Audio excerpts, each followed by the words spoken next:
ICC தொடரில் நாங்கள் இல்லாமல் எப்படிடான்னு ஆஸ்திரேலிய அணி ஹிஸ்டாரிக்கல் டார்கெட்டை இங்கிலாந்துக்கு எதிராக சேஸ் பண்ணி சம்பவம் பண்ணியிருக்காங்க.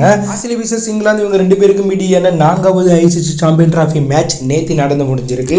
இந்த மேட்ச்சில் ஆஸ்திரேலிய அணி இங்கிலாந்துக்கு எதிராக ஹிஸ்டாரிக்கல் டார்கெட்டை சேஸ் பண்ணி சம்பவம் பண்ணியிருக்காங்க. இந்த மேட்ச்சில் டாஸை வெற்றி பெற்ற ஆஸ்திரேலிய அணி பந்து தேர்வு செஞ்சாங்க.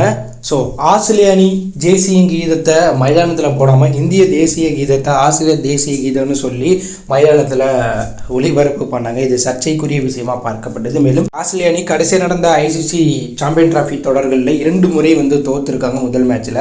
ஸோ முதல்ல பேட்டிங் அடிய இங்கிலாந்து அணியில் ப்ளூ ஷாட் 6 பாலுக்கு 10 ரன் அடிச்சிருக்கும் போது அவுட் ஆக, அதற்கப்புறம் உள்ளே வந்த இங்கிலாந்து ஸ்மித் 13 பாலுக்கு 5 ரன் அடிச்சிருக்கும் போது அவுட் ஆனாங்க. அடுத்ததாக ரூட் பென் டக்கர் கூட பார்ட்னர்ஷிப் அமைச்சு 2 பேரும் மேட்ச் அதிரடியாக எடுத்துகிட்டு போனாங்க. ரூட் 78 பாலுக்கு 68 ரன் 4 பவுண்டரி அடிச்சிருக்கும் போது ஜாம்பா போட்ட பாலில் எல்பிஐடி வெளியேறிட்டாங்க.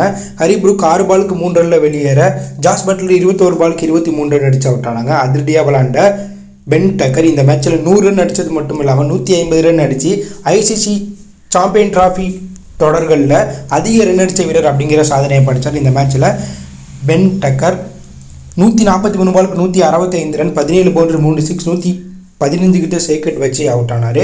அதற்கப்புறம் உள்ள வந்த ஆர்ச்சர் 10 பாலுக்கு 8 ரன் அடிக்க இங்கிலாந்து அணி 50 ஓவர் முடிவில் 8 விக்கெட்டில் பிறகு 351 ஒரு மிகப்பெரிய டார்கெட் ஆஸ்திரேலியாவுக்கு எதிராக வச்சாங்க. ஆஸ்திரேலிய அணி பந்துவீச்சு தரப்பில் இந்த மேட்ச்சில் பென் 2 விக்கெட்டும், ஜாம்பா 2 விக்கெட்டும், மேக்ஸ்வெல் 1 விக்கெட்டும், லெபுசானே 2 விக்கெட் எடுத்து சம்பவம் பண்ணியிருப்பாங்க.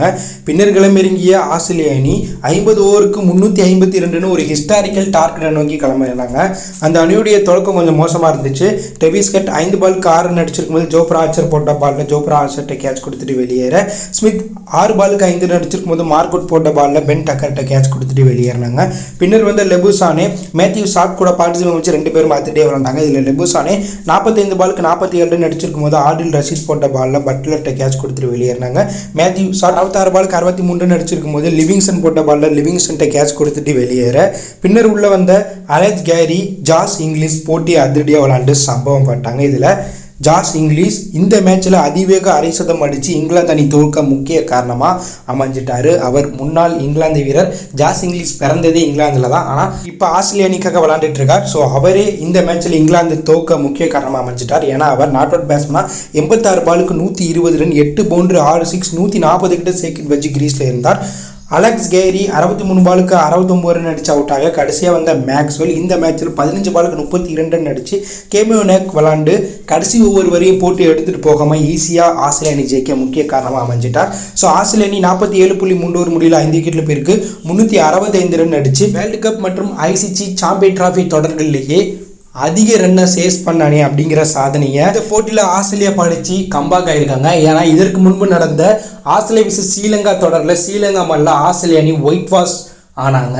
ஆனால் இப்போ ஆஸ்திரேலியா அணி கம்பேக் ஆகி சம்பவம் பண்ணியிருக்காங்க. ஸோ ஆஸ்திரேலியா தற்போது கம்பேக் ஆகிருக்கிறதுனால இது இந்தியாவுக்கும் பின்னடைவாக பார்க்கப்படுது. மேலும் இந்த ஐசிசி சாம்பியன் டிராஃபி தொடர் இதற்கப்புறம் விறுவிறுப்பான ஒரு தொடராக மாறப்போகுது. ஸோ ஆஸ்திரேலியாவுடைய இந்த வெறித்தனமான கம்பேக் பற்றி என்ன நினைக்கிறீங்க? ஸோ இந்தியாவும் ஆஸ்திரேலியாவும் இந்த சாம்பியன் டிராஃபி தொடரில் ஃபைனலில் மோதலாம் நல்லா இருக்குமா? ஸோ ஆஸ்திரேலியா அணி ஃபைனல் வருவாங்களா? இங்கிலாந்து என்னுடைய தோல்வியை பற்றி நீங்கள் என்ன நினைக்கிறீங்க அப்படிங்கிற கருத்தை கமெண்ட் லைக் பண்ணுங்கள். இது பிடிச்சிருந்தால் லைக் பண்ணுங்கள், ஷேர் பண்ணுங்கள், கமெண்ட் பண்ணுங்கள், மறக்காம நம்ம சேனலை சப்ஸ்கிரைப் பண்ணி ஃபாலோ பண்ணுங்கள். தேங்க்யூ ஃபார் வாட்சிங்.